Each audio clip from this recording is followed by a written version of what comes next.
आज मेरी जिंदगी का वह सिया रात थी जब मेरे शौहर और मेरी सौतन की सुहाग रात थी। हमारा घर एक ही कमरे पर मुश्तमिल था, जहां दीवारें तंग थी और सर्दी अपने उरूज पर थी। मजबूरन मुझे उसी कमरे में जमीन पर बिछे एक पतले से गद्दे पर सोना पड़ा, जबकि वह दोनों बिस्तर पर थे। मेरी आंखों के सामने मेरा नाम वायशा है। मैं एक गरीब घराने से ताल्लुक रखती हूँ, अपने माँ बाप की अकलौती बेटी। ना मेरा कोई भाई था, ना बहन।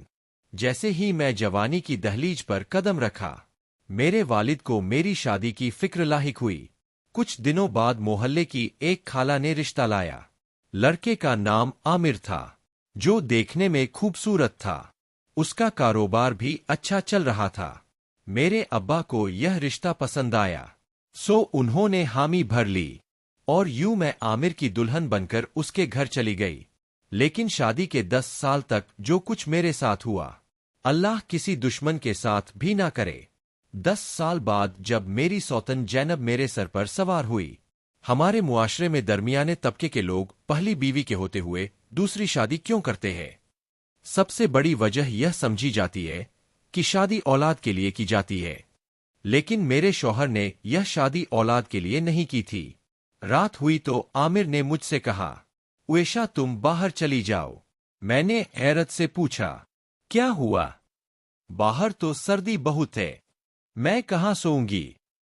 उसने सख्त लहजे में कहा, तो फिर अंदर भी नहीं सो सकती। उसका यह कहना मेरे लिए बड़ा सदमा था, क्योंकि अंदर सोना वाकई मेरे बस की बात ना थी। मैंने कहा, ठीक है। अपना तकिया उठाया और बाहर सहन में पड़ी एक खटिया पर लेट गई, जहां सर्दी से मेरी हड्डियों तक कांप रही थी। उसने कहा, फिक्र ना करो, 3 घंटे बाद तुम्हें अंदर बुला लूंगा। जब उसने 3 घंटे का लफ्ज कहा, मुझे लगा कि मेरा दिल टूट गया। एक लम्हे को ख्याल आया कि यहां से भाग जाऊं और अपनी जान ले लूं, लेकिन मैंने खामोशी से सर हिला दिया। 3 घंटे बाद उसने दरवाजा खोला। मैं वापस कमरे में आई, लेकिन वहां सिर्फ जमीन पर एक छोटी सी जगह थी, जहां मैं बिछाकर सो सकती थी।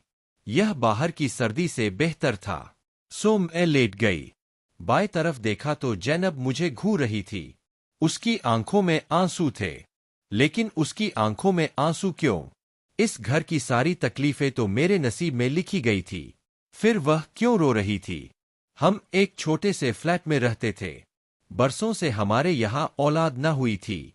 जब आमिर ने कहा कि वह दूसरी शादी करना चाहता है, उसने यह बात मुझसे नहीं, बल्कि मेरे और अपने खानदान वालों को बुलाकर सबके सामने कही। सब यही समझ रहे थे कि मियां बीवी में यह बात पहले हो चुकी होगी, लेकिन खुदा गवाह है, मुझे उस दिन ही पता चला कि मेरा शौहर दूसरी शादी की सोच रहा है। और सिर्फ यही नहीं, उसने लड़की भी पसंद कर ली थी। अब अगर मैं कुछ बोलती तो अजीब लगता, सो मैं चुप रही। सब ने कहा कि अगर औलाद के लिए शादी करना चाहता है तो इसमें कोई हरज नहीं। यह बात मेरे वालिद ने कही। बाद में जब मैंने उनसे पूछा कि जब सब खामोश थे तो आपने यह बात क्यों की? आज ही तो दिन था अपनी बेटी का साथ देने का। उन्होंने जवाब दिया, बेटी मैंने हक की बात की। हक की बात करना जरूरी था, तेरा घर बचाना जरूरी ना था। जब मेरे वालिद ने यह कह दिया, बाकी सब ने भी यही कहा कि जब लड़की का बाप इस बात से मुतमिन है तो किसी और को क्या ऐतराज हो सकता है। मेरा कोई भाई ना था, मेरे पीछे खड़ा होने वाला वाहिद मर्द मेरा बाप था। और जब उसने ही कह दिया कि शादी में कोई हरज नहीं, तो आमिर को खुली छुट्टी मिल गई। इसके बाद उसने जैनब के बारे में बताना शुरू किया। सब ने कहा कि लड़की अच्छी है, जवान है, दोनों बहनों की तरह रहेंगी। हमारी बेटी बहुत साबिर व शाकिर है, वो कुछ नहीं कहेगी, किसी की जिंदगी खराब नहीं करेगी। वो ऐसी औरत नहीं जो अपनी सौतन की जिंदगी अजीरन कर दे। हमारे मुआशरे में हर मामला बातचीत से हल किया जा सकता है। हमारे दामाद ने अच्छा किया जो सबके सामने यह बात कह दी। जब मैंने जैनब को देखा तो मैं खामोश रही। फिल्मों और ड्रामों में दिखाया जाता है कि ऐसी बातों पर वावेला होता है, चीखें मारी जाती है, बड़े बड़े डायलॉग बोले जाते हैं, लेकिन हकीकत यह है कि जब आपके साथ इतना बड़ा जुल्म होता है तो आपकी जुबान बंद हो जाती है, गला खुश हो जाता है, आपको कुछ समझ नहीं आता कि क्या बोलना है। मेरे साथ भी यही हुआ।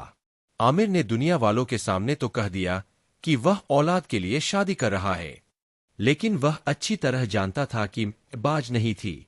उसने उस 10 साल तक मुझे बाज बनाए रखा, जब तक वो नहीं चाहता था। औलाद कैसे होती? उसे औलाद चाहिए ही नहीं थी। लेकिन मेरी जिंदगी के 10 साल जाया करने के बाद उसने इस बात को मेरे खिलाफ इस्तेमाल किया और कहा कि उसके यहां औलाद नहीं हो रही, इसलिए वह शादी कर रहा है, और वह इसमें कामयाब भी हो गया। जैनब मेरी जिंदगी में आ गई और उन्होंने मस्जिद में जाकर निकाह किया। आमिर ने मुझसे कहा कि तुम भी साथ चलो, लेकिन मैंने कहा कि मैं नहीं जाऊंगी। मेरा इतना कहना ही काफी था। उसने कहा, ठीक है, फिर वापसी पर हमारा इस्तकबाल करने के लिए तैयार रहना। उसका मतलब था कि खाना तैयार रखना और कमरा साफ कर देना, और मैंने यही किया। मैंने अपनी सौतन और शौहर का इंतजार किया, कमरा साफ किया, बिस्तर पर नई चादर डाली, कमरे में खुशबू छिड़की की अच्छी सी महक आए, खाने में बिरयानी, कढ़ाई, रायता और फालूदा बनाया, सब कुछ तैयार किया और उनका इंतजार किया। रात को जब वह आए, जैनब ने मेरी तरफ एक नजर देखा और नजरें झुका ली। मैं सीधा कमरे में चली गई। आमिर ने कहा, तुमने सलाम दुआ भी नहीं की। मैंने कहा, सारी जिंदगी पड़ी है, कर लूंगी। वो बोला, हाँ यह भी ठीक है। थोड़ी देर बाद खाना कमरे में ले आना, थोड़ा आराम कर ले फिर खाना खाएंगे, और आज रात तुम बाहर सो जाना। और यही हुआ। उन्होंने खाना खाया, अपनी जिंदगी शुरू की। मैं पहले बाहर सर्दी में कांपती रही और फिर अंदर जमीन पर लेट गई। जैनब की आंखों से आंसू टपक रहे थे, जो मेरी हथेली पर गिरे। मैं सोच रही थी कि यह क्यों रो रही है, उसे तो खुश होना चाहिए। वो तो मेरी जिंदगी की कहानी का मजबूत किरदार थी, और सारी तकलीफें तो मेरे नसीब में थी। मेरा शौहर अब उसका हो गया था, मेरा कमरा, मेरा बिस्तर, सब कुछ उसका हो गया। मेरे पास क्या बचा था? जमीन पर यह छोटी सी जगह, और घर के सारे काम जो सिर्फ मुझे ही करने थे। अगले दिन वह जैनब को लेकर हनीमून पर चला गया। मुझे याद है, जब मैंने उससे कहा था कि हम भी हनीमून पर जाएं, तो उसने कहा था कि मेरे पास इतने पैसे नहीं, और आज उसने उसी गरीबी के दौर में हनीमून के लिए पैसे निकाल लिए। वह 5 दिन बाद वापस आए। उन 5 दिनों में मेरे पास कई रिश्तेदार आए, वही जो शादी की बात पर आमिर का साथ दे रहे थे। अब कह रहे थे कि मेरे साथ बहुत बुरा हुआ। मैंने कहा, कोई बुरा नहीं हुआ। मैं पहली औरत नहीं हूं जिसके शौहर ने दूसरी शादी की। ना जैनब पहली औरत है जो अपनी सौतन के साथ एक घर में रहेगी। आप लोगों को मेरे लिए परेशान होने की जरूरत नहीं। उन्हें भी पता चल गया था कि मेरी जुबान क्यों इतनी तल्ख हो गई थी, सो वह चुपचाप चले गए। यह आमिर की पहली शादी तो ना थी कि वह काम छोड़कर घर बैठ जाता, सुबह सुबह काम पर चला जाता, जैनब का नाम संभाल ले। वो कमरे से बाहर ना आती थी, लेकिन मजबूरी में उसे निकलना पड़ा। मैंने कहा, नाश्ता बना दूं? उसने कहा, मैं खुद बना लूंगी। मैंने कहा, आज तुम्हारा शादी के बाद पहला दिन है, मैं बना देती हूं। मैंने नाश्ता बनाया और उसके सामने बैठ गई। वह सर झुकाकर नाश्ता खाने लगी। थोड़ा सा ही खाया और कहने लगी, बस और नहीं खा सकती। मैंने तंजन कहा, क्यों? पेट भर गया। तुम्हारा पेट तो कभी नहीं भरता। मेरे शौहर को खाकर भी नहीं भरा। लोगों को लगता होगा कि यह बात एक सौतन ने दूसरी से की, लेकिन बात ऐसी ना थी। यह बात एक दोस्त ने दूसरी दोस्त से कही, ऐसी दोस्त जो उसके लिए जान दे सकती थी, लेकिन उसने मेरा शौहर छीन लिया। मैंने कहा, तुम तो कहती थी कि तुम्हें आमिर पसंद है, फिर यह सब करने का ख्याल कैसे आया? सच कहते हैं, जिस पर सबसे ज्यादा भरोसा होता है वही तोड़ता है। मैं सारी दुनिया के बारे में सोच सकती थी कि वह मेरा शौहर छीन सकती है, लेकिन तुम्हारे बारे में नहीं। उस दिन तुमने मुझे फोन किया था ना कि घर में कोई नहीं, अम्मा बीमार है, अस्पताल ले जाना है, आमिर को भेज दो। उस दिन तुम्हारी माँ बीमार थी या तुम्हें बुखार चढ़ा था। अब तो बुखार उतर गया होगा, फिक्र ना करो, आहिस्ता आहिस्ता ठीक हो जाओगी। यह सुनकर वह रोती हुई वहां से चली गई। थोड़ी देर बाद उसकी उल्टियों की आवाज आई। शायद जज्बात की शिद्दत से वह इतना घबरा गई कि जो खाया वो बाहर आ गया। ऐसी बातें होती है, जब इंसान बहुत जज्बाती हो जाता है तो उल्टी आ जाती है। और मैं जैनब को जानती थी, वह बहुत जज्बाती थी। शाम को जब आमिर घर आया, जैनब ने उसे कुछ न बताया कि मैंने क्या कहा। वह खामोश थी और मैं भी। कुछ दिन यूं ही गुजर गए। वो मेरे सामने ना आती। जब आमिर घर होता तब कमरे से निकलती, क्योंकि उसे डर था कि मैं कुछ ना कुछ कह दूंगी। और क्यों ना कहती, मैं हक पर थी। वो मेरी बहुत अच्छी दोस्त थी। मैं उसके सामने हमेशा आमिर की तारीफें करती। हालांकि शादी के तीसरे दिन ही उसने मुझ पर हाथ उठाया था। लेकिन हम मशर की औरतें हैं ना, हम यह बातें किसी को नहीं बताती। हमारा शौहर कमरे में शैतान की तरह सुलग करे, लेकिन बाहर हम उसे फरिश्ता बनाती है। हम खुद अपने पैसों से चीजें खरीदती है और लोगों को कहती है कि शौहर ने दी। अपने शौहर को इस कदर अच्छा बना देती है कि जब हम कहें कि उसने हमारे साथ बुरा किया तो लोग कहते हैं, नहीं तुम्हारी गलती होगी, वह तो बहुत अच्छा है। जैनब भी यही समझती थी कि आमिर दुनिया का सबसे अच्छा शौहर है, इसलिए उसने उससे शादी की। जैनब की पहली शादी हुई थी।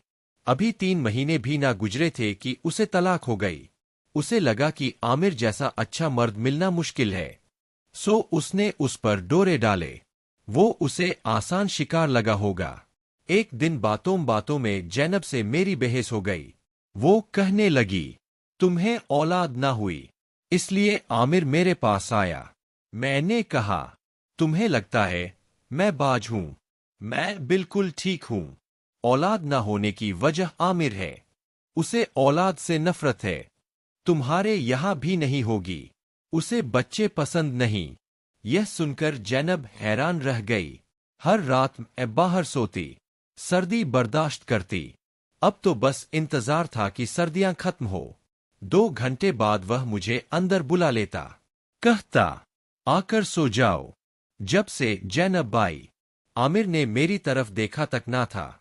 और खुदा गवाह है, मुझे इस बात से कोई फिक्र ना थी। मैं तो खुश थी। मेरी तबीयत ठीक हो गई थी। अब मैं खुद बाजार जाती, माँ बाप के घर जाती, घर के काम करती, फिर आराम करती। रात को 2 घंटे सर्दी में गुजारती, फिर सुकून से सो जाती। लेकिन जैनब वो सारी रात रोती रहती। अब ना उससे उठा जाता, ना बैठा जाता, ना चला जाता। उसके हाथ कांपते थे। खाना खाती तो हाथ लरसते। एक दिन आमिर ने कहा कि उसे डॉक्टर के पास ले जाओ। मैं उसे अपने डॉक्टर के पास ले गई, जिसके पास मैं जाती थी। डॉक्टर को सब बता दिया। उसने कहा, तुम उसे यहाँ क्यों लाई? उसे तो पहले से पता है कि इस सब की वजह क्या है। अपने शौहर को समझाओ। मैंने कहा, जब अपने मामले में ना समझा सकी तो इसके मुआले में क्या समझाऊं? कोई दवा दे दे कि उसकी हालत ठीक हो जाए। जब हम अस्पताल से वापस आ रहे थे, जैनब ने कहा, तुम्हारे साथ भी यही होता था? मैंने कहा, हाँ, यही होता था। तुमसे ज्यादा होता था, रोज होता था। लेकिन अब तुम आ गई हो। मेरी जिंदगी में सुकून आ गया। मेरे दर्द तुम्हारे हुए, मेरे गम तुम्हारे, मेरे आंसू भी। आमिर के साथ खुश रहो। अभी शादी को महीना नहीं हुआ और तुम्हारे हाथ में दवाइयों का शॉपर है। ना तुम उठने के काबिल हो, ना बैठने के। तो बताओ क्या शादी रास नहीं आई? वो फूट फूट कर रोने लगी, कहने लगी, मैं तुम्हारी दोस्त हूं, जरा रहम करो। अब तुम्हें पता है कि मेरे साथ क्या हो रहा है। मैंने कहा, दोस्त होती तो यूं मेरे घर पर डाका ना डालती। मैं खुश थी या उदास वो मेरा मुआला था। तुम्हारा नहीं। तुम्हारी नीयत खराब थी। तुम्हें बस यही पता था कि अपने शौहर के साथ बहुत खुश हूं। हकीकत तो तुम्हें पता ना थी। फिर भी तुमने यह सब किया, इसलिए तुम्हें सजा मिल रही है। तुम मेरी मदद के लिए नहीं आई थी। तुम यह सोचकर आई थी कि आमिर बहुत अच्छा इंसान है, अपनी बीवी को पलकों पर बिठा कर रखता है, तुम्हारे नाज नखरे भी उठाएगा। यही है मर्दों की खिदमत। अब करो दिन रात खिदमत। हम घर पहुंच गए। मैंने रिक्शा वाले को पैसे दिए और वापस आ गई। वो शायद थोड़ी देर बैठकर रोती रही, फिर मरे हुए कदमों से फ्लैट में आई। सीढ़ियां चढ़ना उसके लिए मुश्किल था, एक एक कदम जैसे टांगे टूट रही हो। लेकिन मैं क्या कर सकती थी। आमिर आजकल बहुत खुश था। उसकी जिंदगी अच्छी जा रही थी। मैंने उसके साथ 10 साल गुजारे और जैनब की तो 1 महीने में ही हालत खराब हो गई। वो कहती थी कि वह उसके साथ नहीं रह सकती। उसे पहले शौहर से भी औलाद न हुई थी। लोग कहते थे कि वह शायद बाज है, इसलिए तलाक हो गई। उसे लगा था कि आमिर से शादी करके यह दाग मिट जाएगा, लेकिन अगर उसने औलाद ना दी तो लोग उसे भी बुरा कहेंगे। वो कहती थी, मैं उसके साथ पाकीजा जिंदगी नहीं गुजार सकती, मुझे तलाक चाहिए। मैंने कहा, यह बात मुझसे क्यों कह रही हो? जाकर आमिर से कहो। वो बोली, तुम्हारी मदद चाहिए। मैंने कहा, मैं तुम्हारी मदद नहीं करूंगी।